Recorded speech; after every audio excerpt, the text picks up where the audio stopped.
خیبر پختونخوا میں حکمران جماعت پاکستان تحریک انصاف نے پشاور میں واقع واحد کرکٹ بین الاقوامی جو کرکٹ اسٹیڈیم ہے عمران خان کرکٹ اسٹیڈیم، وہاں پہ جلسے کا ایک اعلان کیا ہے۔ پی ٹی آئی کے مطابق یہ جلسہ پارٹی جو ہے وہ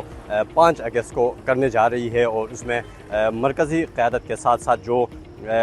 سی ایم کے پی ہیں سہیل افریدی، وہ بھی خطاب کریں گے، خصوصی طور پر شرکت کریں گے اور خطاب کریں گے۔ یہ ارباب نیاز کرکٹ اسٹیڈیم سابقہ اور جو موجودہ عمران خان کرکٹ اسٹیڈیم ہے، یہ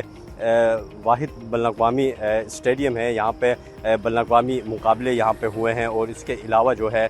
رینوویٹ کر کے ریسنٹلی اربوں روپے اس کے اوپر لگا کے اس کو بین الاقوامی معیار کے مطابق کر کے اس کو تیار کیا گیا ہے۔ اور صوبائی حکومت گزشتہ سال اس کے کام مکمل کرنے کے بعد اعلان کیا تھا کہ یہاں پہ جو ہے بین الاقوامی میچز کے علاوہ ڈومیسٹک جو میچز ہے PSL کے میچز بھی یہاں پہ ہوں گے، اور کرکٹ کی جو ہے بحالی ہوگی، جس کے اوپر شائقین کرکٹ بہت زیادہ خوش ہیں۔ ابھی تک کرکٹ میچز کی بحالی تو نہیں ہوئی ہے، لیکن اب اس اسٹیڈیم کو سیاسی سرگرمیوں کے لیے استعمال کیا جانے لگا ہے۔ اس سے پہلے یہاں پہ پاکستان تحریک انصاف کی حکومت نے یہاں پہ عوامی اسمبلی کے نام سے خیبر پختونخوا اسمبلی کا ایک اجلاس بھی یہاں پہ منعقد کیا، اور اسمبلی اور اس کے درمیان بالکل کوئی فاصلہ ہی نہیں ہے۔ اسمبلی بلڈنگ کے اوپر آپ کھڑے ہو جائے تو یہ جگہ آپ کو نظر آتی ہے۔ اس کے باوجود بھی یہاں پہ اس کا انعقاد کیا ہے، اور اب یہاں پہ ایک سیاسی جلسہ کرنے جا رہی ہے۔ جو تجزیہ کار ہیں یا اسپورٹس سے ریلیٹڈ لوگ ہیں، وہ اس کی مذمت کر رہے ہیں۔ ان کے مطابق پاکستان تحریک انصاف نے اپنی حکومت میں کھیلوں کے جو گراؤنڈز ہے، اس کے کسی سیاسی یا دیگر مقاصد کے لیے استعمال کے اوپر پابندی بھی عائد کی ہوئی ہے، لیکن اپنی ہی جو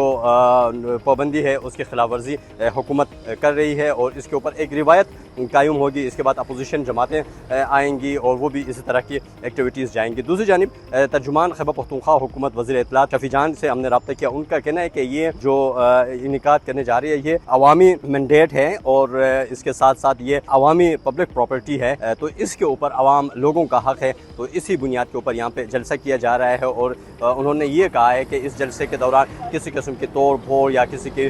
بلڈنگ کو نقصان نہیں پہنچے گا، اور پوری طرح سے جو ہے اس کا خیال رکھا جائے گا، اور یہاں سے وزیر اعلیٰ سہیل افریدی جو ہے آئندہ کے لیے لاہ عمل جو ہے اس کا اعلان کریں گے۔